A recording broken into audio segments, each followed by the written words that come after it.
Yo, yo, yo, America! We're about to dive into the wild world of Ponzi schemes, a realm where financial trickery and deception reign supreme. In this world, things are never quite what they seem.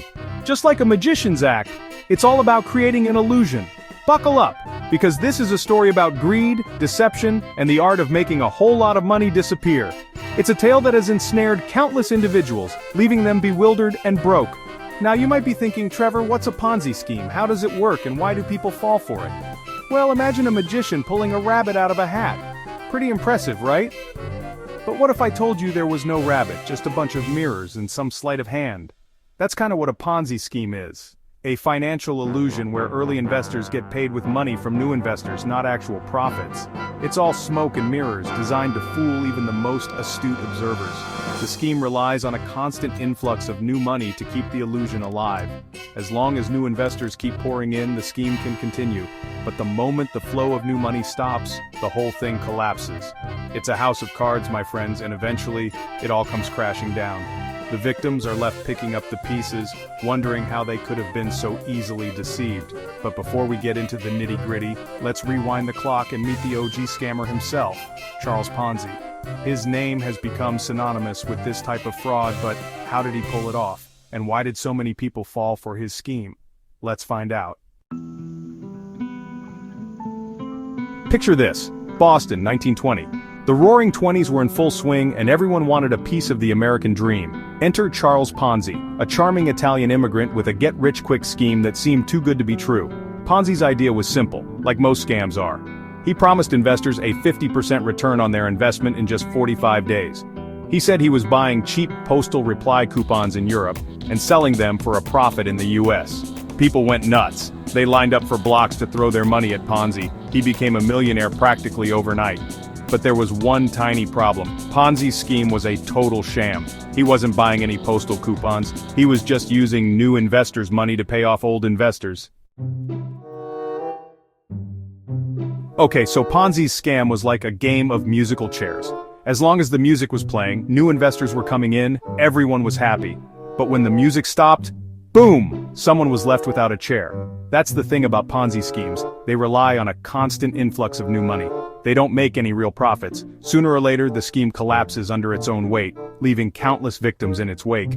But why do people fall for these things? I mean, come on, 50% returns in 45 days, that screams scam. Well, my friends, that's where the psychology of greed comes in. See, scammers like Ponzi are masters of manipulation.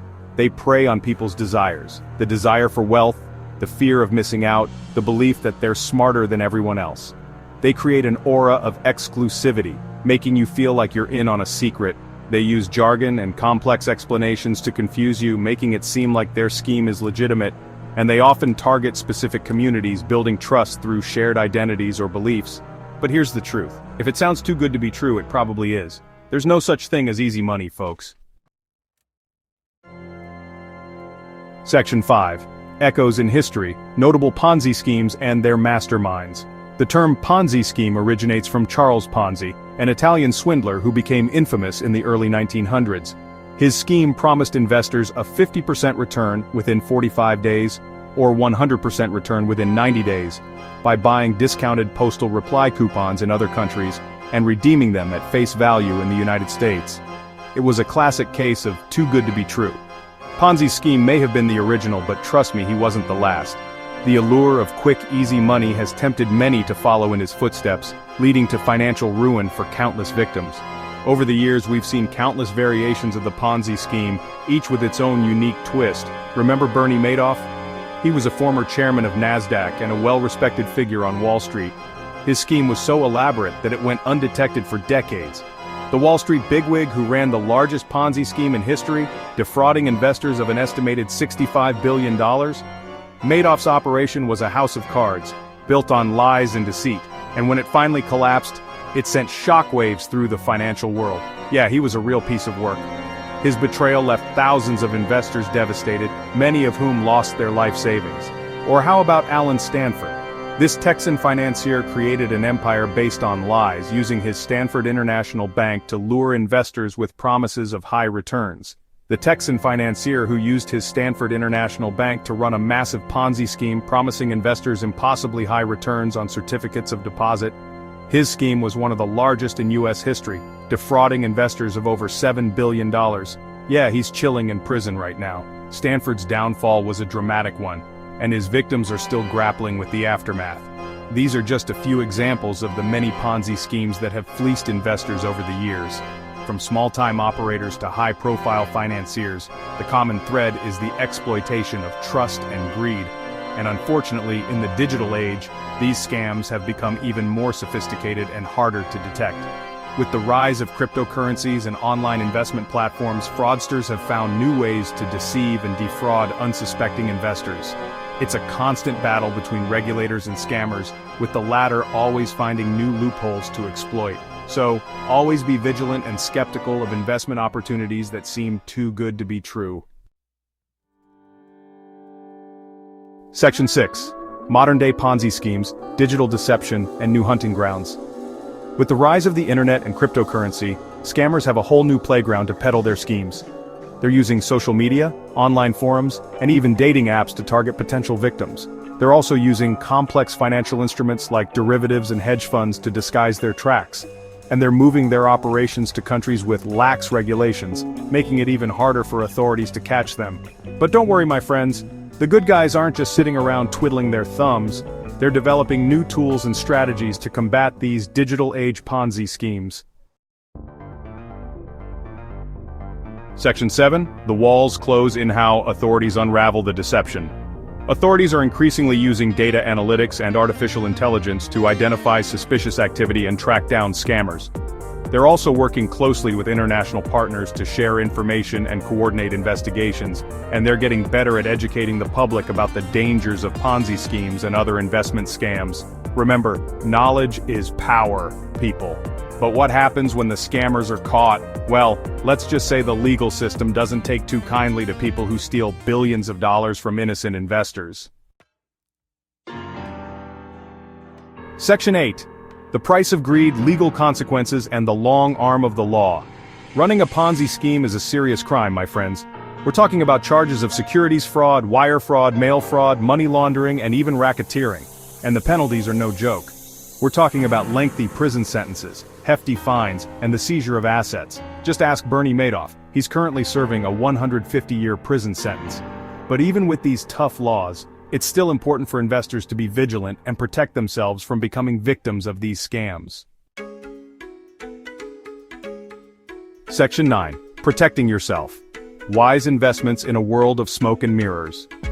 In today's complex financial landscape, making wise investments is more crucial than ever. With so many options available, it's easy to get overwhelmed and fall prey to schemes that promise quick riches but deliver nothing but heartache. This section aims to arm you with the knowledge you need to navigate this world of smoke and mirrors safely. So how can you avoid getting caught in a Ponzi scheme? Ponzi schemes are fraudulent investment scams promising high returns with little risk to investors. They generate returns for older investors by acquiring new investors. Eventually, the scheme collapses when the operator can no longer recruit new investors, or when too many existing investors try to cash out. Here are a few tips. First, always be skeptical of investments that promise high returns with little or no risk. High returns typically come with high risks, and anyone who tells you otherwise is likely not being truthful. Be wary of promises of high returns with little or no risk. These are classic red flags of a Ponzi scheme. Always remember that if something sounds too good to be true, it probably is. Remember, if it sounds too good to be true, it probably is. Do your research. Take the time to investigate the investment thoroughly. Look for reviews, check the background of the people behind the investment, and consult multiple sources. Before investing in anything, take the time to understand the investment and the people behind it. Make sure you know how the investment works, what the risks are, and who is managing it. Check their track record, read reviews, and don't be afraid to ask questions.